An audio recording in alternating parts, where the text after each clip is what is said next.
नमस्कार मंडळी, मी संगीता. मी आज तुम्हाला आवळ्याची चटकदार चटणी करून दाखवणार आहे. खायलाही उत्तम आणि करायलाही सोपी. व्हिटॅमिन सी ने भरपूर असणारा हा आवळा आपण खाल्लाच पाहिजे. आता आवळा तुरट असल्यामुळे आपण पटकन चटकन हा खात नाही, म्हणून आपण याची चटणी करून खाल्ली तर अगदी भरपूर आवळे आपण खाऊ शकतो. मी इथे चांगले तजेलदार आवळे घेतलेले आहे. ते मी 1/2 किलो आवळे घेतलेले आहे.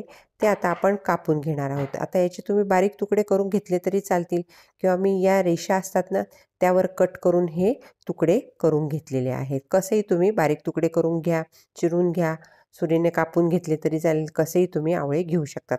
आता मी कढई घेतली आहे, त्यात 1च चमचा तेल घेतलेलं आहे आणि त्यात मी मोहरी टाकली. 1 चमचाभर मी मोहरी घेतलेली आहे आणि ती छान आपल्याला तडतडून घ्यायची आहे. म्हणजे तेल चांगलं तापलं की मोहरी टाकायची आहे. त्यातच आपल्याला 1 चमचा उडदाची डाळ टाकायची आहे. उडदाची डाळ टाकल्यामुळे चटणी खमंग लागते. त्यामुळे उडदाची डाळ आपल्याला टाकायची आहे. मस्त गुलाबी रंगावरती तळून घ्यायची आहे आणि त्यातच टाकायचं आहे आपल्याला 1 चमचा बडीशोप आणि अर्धा चमचा मी मेथी दाणे टाकलेले आहे. हे छान आपल्याला परतून घ्यायचं आहे.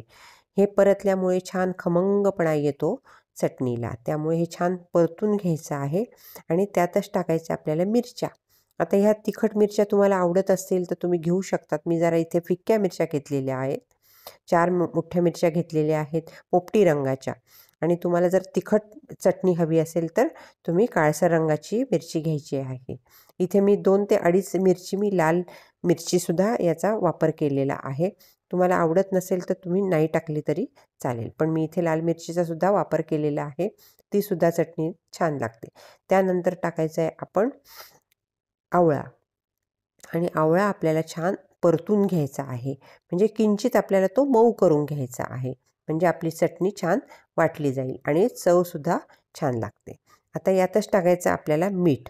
पण आधी हे छान एकदा 3 ते 4 मिनिट आपल्याला परतून घ्यायचं आहे. म्हणजे मिरचीसुद्धा छान खमंग आपल्याला भाजून घ्यायची आहे. त्यात लाल मिरचीसुद्धा टाकली आहे, हिरवी मिरचीसुद्धा टाकली आहे आणि मेथ्या टाकले, उडदाची डाळ टाकलेली आहे आणि मोहरी टाकलेली आहे. आपण या गोष्टी फोडणीच टाकलेल्या आहेत. त्यानंतर आपल्याला वरून टाकायचा आहे कढीपत्ता. कढीपत्ता तुमच्या आवडीनुसार तो थोडासा कमी जास्त करू शकतात, पण कढीपत्त्याची चवसुद्धा छान लागते. त्यातच अर्धा चमचा मी हिंग टाकलेला आहे. पण आवळा असा पटकन खात नाही, त्यामुळे असे पदार्थ आपण करून खाल्ले तर भरपूर आवळा आपला पोटात जातो. आता मी इथे 1/2 किलो आवळे घेतलेले आहे, पण आपली चटणी इतकी चटकदार होणार आहे की भरपूर आवळे आपले पोटात जातील. आता यातच मी मीठ टाकलेलं आहे.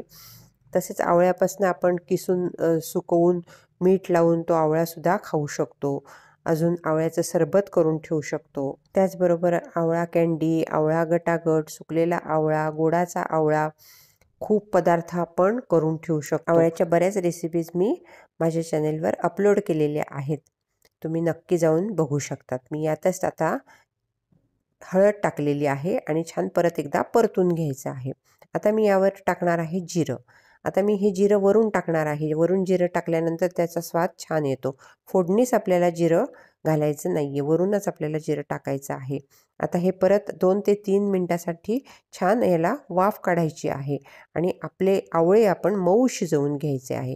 हे बघा, तुम्ही बघू शकतात आपले आवळे छान मऊ शिजलेले आहेत आणि आता आपण परत एकदा कालवून घेणार आहोत आणि त्यानंतर हे आता आपण 5 ते 7 मिनिटासाठी झाकून ठेवणार आहोत.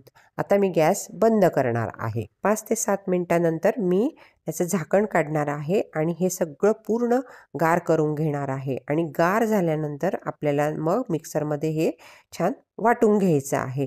आता तुम्हाला आवडेल तसं तुम्ही वाटून घेऊ शकतात. किंचित जाडसर ही चटणी सुंदर लागते. हे बघू शकता तुम्ही. हे सगळं गार झाल्यानंतर मी मिक्सरमध्ये घातलेलं आहे आणि आता आपल्याला किंचित जाडसर वाटून घ्यायचं आहे.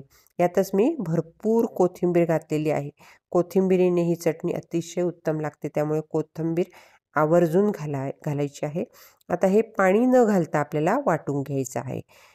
हे बघा, बघू शकतात. आधी थोडंसं कोरडं वाटेल आपल्याला, पण त्यानंतर परत एकदा फिरवायचं आहे. पाणी न घालता वाटायचं आहे. पाणी घातल्यानंतर ही 3-4 दिवस चटणी टिकत नाही. पाणी न घालता तुम्ही जर ही चटणी वाटून ठेवली तर ही चटणी छान 3 ते 4 दिवस आरामात टिकते.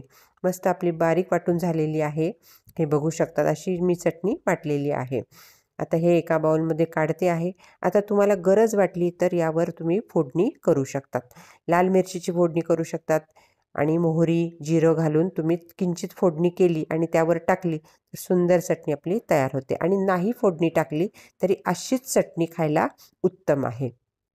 भाकरीबरोबर खाऊ शकतात, पोळीबरोबर खाऊ शकतात, वरण भातासोबत ही चटणी तुम्ही खाऊ शकतात. उत्तम चटणी आपली तयार झालेली आहे. आरोग्यास उत्तम ही चटणी नक्की करून बघा. तसेच पराठ्याबरोबर खाऊ शकतात, पुरीसोबत खाऊ शकतात किंवा ही चटणी तुम्ही प्रवासात सुद्धा घेऊन जाऊ शकतात. आपण आवळा फारसा खाऊ शकत नाही, तर ही चटणी केल्यानंतर अगदी किलो किलो आवळे आपण खाऊ शकतो. अशी चटणी तुम्ही नक्की करून बघा, खाऊन बघा आणि आपल्या प्रतिक्रिया मला नक्की कळवा. माझ्या व्हिडिओला लाईक करा, शेअर करा आणि चॅनेलला सबस्क्राईब करा. धन्यवाद.